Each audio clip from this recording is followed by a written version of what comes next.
Now, Slifer, attack! With Thunder Force Strike! You just triggered my trap! But Yugi, trap cards don't work against Slifer! In the anime, while most traps don't affect the Egyptian god cards directly due to their special immunities, Yugi used the trap card Magnet Force during his duel with Yami Merrick to redirect the effects of an attack. Magnet Force doesn't target the Egyptian god cards themselves, but instead affected Slifer's attack directly, indicating that the attack is treated as an effect. I can activate Magnet Force whenever one of my rock or machine monsters is targeted by the special ability of another monster. This trap card transfers Slifer's blast to your monsters. In short, anime logic.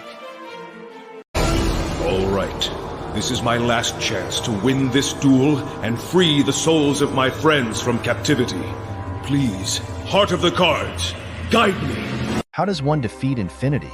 Infinite attack is the highest attack a monster can achieve. His strength, it's infinite.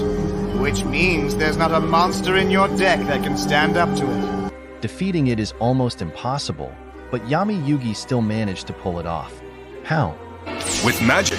You can't! I just did! In his duel against Darts, Yugi created his own infinite attack by allowing two of his monsters to form a continuous loop, ultimately destroying Dart's strongest monster. Turns out, when the rules of reality don't work in your favor, just use card game magic to rewrite them. You lose, Darts! Your 10,000-year quest is finally over! Then I activate the magic card, the Flute of Summoning Dragon! What? It's Red Eye's Black Dragon! Where did that come from? So, what really happened? It seems like Yugi bent the rules again by summoning Red Eye's Black Dragon from his hand. In real life, the card's effect only allows you to summon it from the hand. However, according to the Battle City rules enforced by Kaiba during the tournament, certain cards that enable players to special summon a specific type of monster can affect both sides of the field. Yes, both players. And your flute works on my hand as well! So, technically, Yugi didn't cheat in his duel with Kaiba. He just obviously has a lot of plot armor. No! Previously on Yu-Gi-Oh! So yeah, the Pharaoh lost his soul, but fortunately, Yugi is there to sacrifice his own instead. Why? Because of friendship. In an attempt to rescue Yugi, Yami enters a valley where lost souls gather. He enters a circular structure that looks like a site of reverence for something. There, he encounters the spirits of lost duelists, who are assumed to still be alive. These include Weevil, Arcana, Seeker, Yami Merrick, Panic, Bandit Keith, and the Paradox Brothers. However, did you know? Bandit Keith is already dead, at least in the manga. In the manga, Bandit Keith's fate is darker than in the anime. After losing to Yugi in Duelist Kingdom, he tries to steal the prize money but is mind controlled by Merrick, leading him to shoot himself in the head. Now say goodbye to the rest of your life points, Pharaoh. Guardian Brawl, attack! Karibo Brothers, activate Star Defense! What if Atem hadn't played the Seal of Orichalcos? In the duel where Raphael used a card to exchange hands, Yami was forced into a tough decision: play the Seal of Orichalcos or lose. Playing the seal was reckless and didn't seem like it would accomplish much. Yet, Yami Yugi still played it, leading to Yugi's soul being taken. If you take a closer look at Atem's hand, he had a diffusion spell card, which he didn't use. It's almost as if he was compelled to use the seal. This moment shows the Pharaoh's prideful nature. I'm out of options! There's only one card in my hand that can free my dragon, so I can win the duel! If he had a chance to win without cheating, he would have taken it. But in this case, his pride may have clouded his judgment. Was trapped within the Millennium Puzzle for 5,000 years, is now free. After defeating Zork and regaining his memories, it was time for Atem to pass to the afterlife. For his soul to rest, someone had to defeat him in a duel. Though Joey and Kaiba offered, they were denied, and Yugi declared he would duel Atem in the rite of the duel. At the Shrine of the Underworld, the Millennium Items separated Yugi and Atem, initiating their duel. Atem seemed unbeatable at first, summoning all three Egyptian god cards, but Yugi destroyed them in a single move, ultimately winning the duel and allowing Atem's soul to pass on.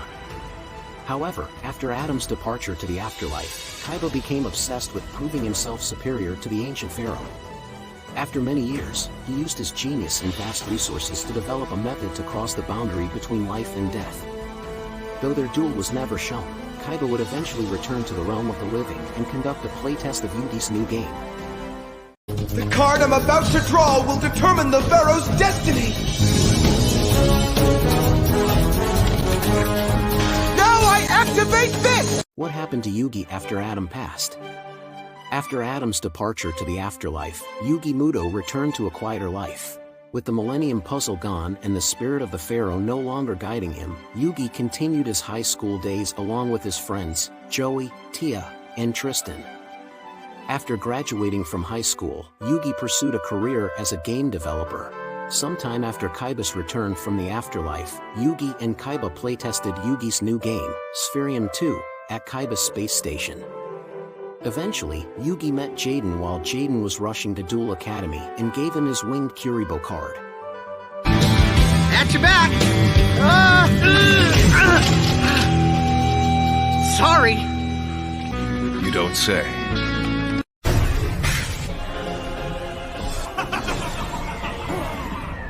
Okay, I've seen some big monsters in my life.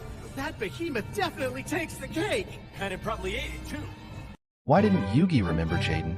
Paradox is one of humanity's last 4 survivors in an apocalyptic future.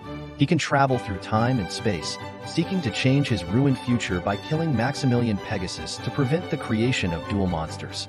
Eventually, Yugi, Yusei, and Jaden stand up to Paradox and activate their dual discs.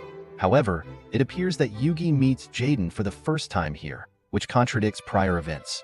In Yu-Gi-Oh! GX, Yugi had already given Jaden winged Kuribo in the first episode and later dueled him in the series finale. Given these encounters, Yugi should recognize Jaden from one of these moments. Mr. Pegasus, sir, you might want to hold on. It's like a storm ahead. I can't figure out what to do with these cards. They're just a bunch of pieces. Exodia! It's not possible! Why is Exodia not considered a god?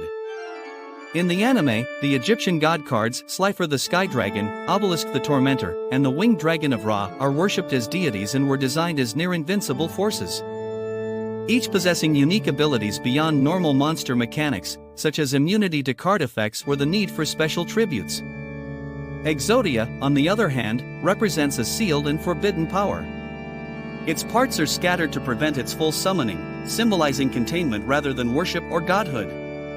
In essence, Exodia is more of an ancient weapon or forbidden spell than a god.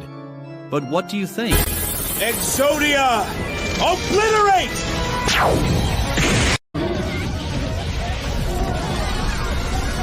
Oh my god!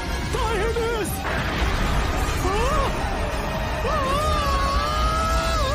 Oh no! Why didn't Jaden use a card to protect Dark Magician? In Bonds Beyond Time, Jaden, Yusei, and Yugi team up to face Paradox. During their intense duel, Paradox summons Malefic Red Ice Black Dragon and Malefic Blue Eyes White Dragon. Red Ice attacks Dark Magician Girl, but Jaden activates Diffusion on Elemental Hero Neos Knight, splitting it into Neos and Junk Gardna. Junk Gardna's effect then stops Red Ice attack. Paradox follows up with Malefic Blue Eyes, destroying Yugi's Dark Magician. Jaden already had a trap card set on the field, but didn't use it to protect Dark Magician. So, what do you think? Foolish girl. She now holds the most powerful card in Duel Monsters. But can she use it? Interesting turn of events. Why didn't Mai Valentine attack Merrick during her duel with her? Merrick's primary strategy throughout the duel was psychological warfare. He may have planted doubt and fear in Mai's mind, making her question her own abilities. Additionally, she might also have been intimidated by Merrick's set card. Also, Merrick summoned the monster Holding Arms, which was invincible for 3 turns. However, despite its invincibility, Merrick still placed it in attack position, meaning he would have taken enough damage to lose if Mai had attacked. Ultimately, Mai chose to summon a god card, believing it to be the most practical move. But we all know how that decision turned out. What in the world is that thing?